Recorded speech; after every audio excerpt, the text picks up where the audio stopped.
ములుగు జాకారం గట్టమ్మ తల్లిని దర్శించుకున్నారు TSRTC VC Sajjanar. ఈ సందర్భంగా హైదరాబాద్ నుండి మేడారం వెళ్తున్న క్రమంలో మార్గ మధ్యంలో ఆగి గట్టమ్మ తల్లిని దర్శించుకుని ప్రత్యేక పూజలు చేశారు. ఇక్కడికి వీచేసిన సజ్జనార్ని జిల్లా ఎస్పీ, ఇతర పోలీసు అధికారులు, గట్టమ్మ పూజారులు మర్యాదపూర్వకంగా కలిసి పుష్పగుచ్చం అందించి సన్మానించారు. అనంతరం అందరితో కలిసి ఆర్టీసీ బస్సులో మేడారం బయలుదేరారు.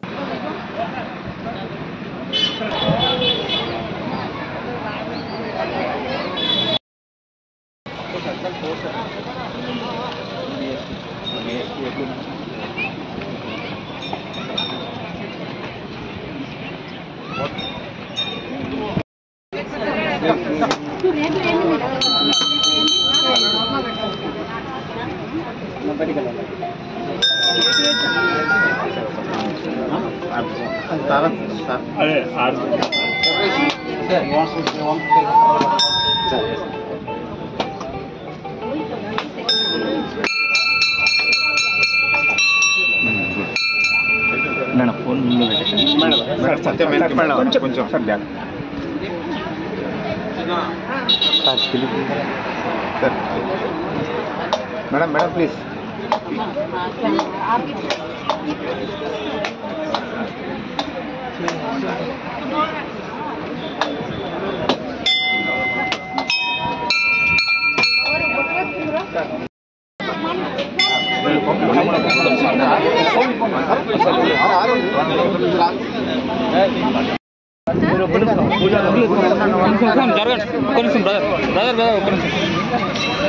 अंदर अंदर निलबडंడి అమ్మ ప్లీజ్ బైక్ రండి అందరూ రండి కొంచెం బ్యాక్ అన్న ఫోన్ ఎన్కో పెట్టండి కదా ఫోన్ ఎన్కో తీసుకోండి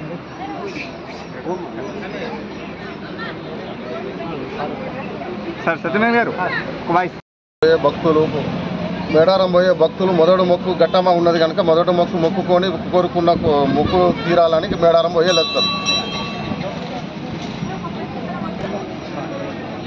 ఆసియా ఖండంలోనే అతిపెద్ద మహాజాతర అయిన శ్రీ సమ్మక్క సారలమ్మ జాతరలో భాగంగా మరి ములుగు మేడారం వెళ్ళే ప్రతి భక్తులు కూడా ములుగు గట్టమ్మ వద్ద దర్శనం చేసుకొని మాత్రమే మరి మేడారం వెళ్ళే జరుగుతుంది. మరి ఈ గట్టమ్మ పూజారులుగా ఆదివాసీ నాయకపోడు గట్టమ్మ పూజారులుగా మరి వ్యవహరించి మా తాతల తరం నుండి నేటి వరకు కూడా ఈరోజు గట్టమ్మ పూజారులుగా వ్యవహరిస్తున్నాము. మరి అమ్మవారి చుట్టూ ఉన్న శ్రీ మేడారం సమ్మక్క చుట్టూ ఉన్న 7 గట్టమ్మలు అమ్మవారికి అంగరక్షకులుగా ఉండి దానిలో భాగంగానే ములుగు గట్టమ్మ కూడా ప్రధానమైనది. మరి మేము కూడా ఈ యొక్క మేడారంకి ఎదురుపిల్ల అనే పండుగను చేస్తాము. అక్కడైతే ఏదైనా సమ్మేళనం చేస్తారో ఇక్కడ ఎదురుపిల్ల పండుగ అనేది గట్టమ్మ దగ్గర కూడా ఆదివాసీ నాయకపోడు ఆచార సంస్కృతి కొనసాగించడము మేము పూర్వజన్మ సుకృతంగా మేము భావిస్తున్నాం. గత ప్రభుత్వం అనేది ఇప్పుడు ప్రజెంట్లీ మాత్రము ఎటువంటి ప్రభుత్వాలు కూడా గత ప్రభుత్వం కానీ ప్రస్తుతం ప్రభుత్వం కానీ గట్టమ్మ దేవాలయానికి ఎటువంటి నిధులు కేటాయించడం బడ్జెట్ అనేది సపరేట్గా కేటాయించలేదు. మరి గతంలో ఉన్న ప్రభుత్వాలు సీసీ రోడ్లకు అంతకుమించి కొంచెం చేయడం జరిగింది. ఈ ప్రభుత్వం కూడా మేము ఇంకా పండుగ ఉన్నది. ఈ ప్రభుత్వం కూడా మౌలిక సదుపాయాలకు సంబంధించింది కొంచెం వసతులు కల్పించే విధంగా రాష్ట్ర ప్రభుత్వాన్ని కోరుకుంటున్నాం. అదేవిధంగా మాకు ఎటువంటి డెవలప్మెంట్ అనేది మాకు భక్తులు ఇచ్చే కానుకలతోటే ఈరోజు డెవలప్మెంట్ అనేది జరుగుతున్నది. రాష్ట్ర ప్రభుత్వం కూడా దయచేసి ఈ యొక్క గట్టమ్మ తల్లికి నిధులు కేటాయించాలని కోరుకుంటున్నాం. అదేవిధంగా మేము కూడా మా ఎదురుపిల్ల పండుగ కూడా రాష్ట్ర ప్రభుత్వం నుండి అదే గిరిజన శాఖ నుండి కూడా ఎదురుపిల్ల పండుగకు, ఎందుకంటే రాష్ట్రంలో ఉన్న నలుమూల నుండి ఆదివాసీ నాయకులు రావడం జరుగుతుంది. 5,000 మందితోటి ఇక్కడి వరకు కూడా 5,000 మందితోటి భారీగా ర్యాలీగా ఏర్పడి రావడం జరుగుతుంది. లక్ష్మీదేవాళ్ళు రావడం జరుగుతుంది. కావున అమ్మవారికి కూడా ఎదురుపిల్ల పండుగ కూడా బడ్జెట్ కేటాయించినట్లయితే మా ఆదివాసులకు అండగా ప్రభుత్వం ఉంటాయని మేము కోరుకుంటున్నాం.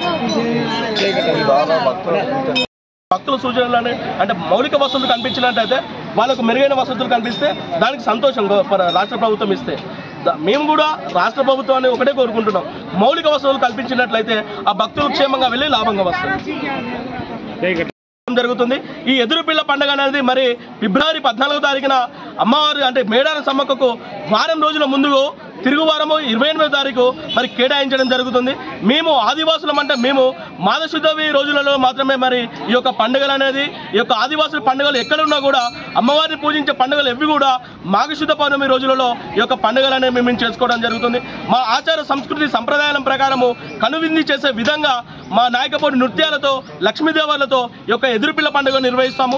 మేము గట్టమ్మ పూజారులుగా మా తాతల తరం నుండి నేటి వరకు కూడా ఆదివాసీ నాయకపోడు గట్టమ్మ పూజారులు కొనసాగిస్తూ అమ్మవారిని మేము పూజించుకుంటాము. మేము భక్తులకు ఇచ్చేది మేము ఒకటే ఇస్తాము. మాకు వేద మంత్రాలు ఉండే ఆదివాసులకు మేము బండారి మాత్రమే, బండారి అంటే పసుపు కుంకుమ మాత్రమే భక్తులకు ఇవ్వడం జరుగుతుంది. క్షేమంగా వెళ్ళి లాభంగా రాకుండా నిష్ఠగా అమ్మవారిని నిష్ఠగా మీరు కోరుకున్నట్లయితే గట్టమ్మ తల్లి తప్పకుండా మీ యొక్క కోరికలను కొంగు బంగారంగా మరి కోరికలు తీర్చే విధంగా మరి మా గట్టమ్మ తల్లి అనేది తీర్చడం జరుగుతుంది.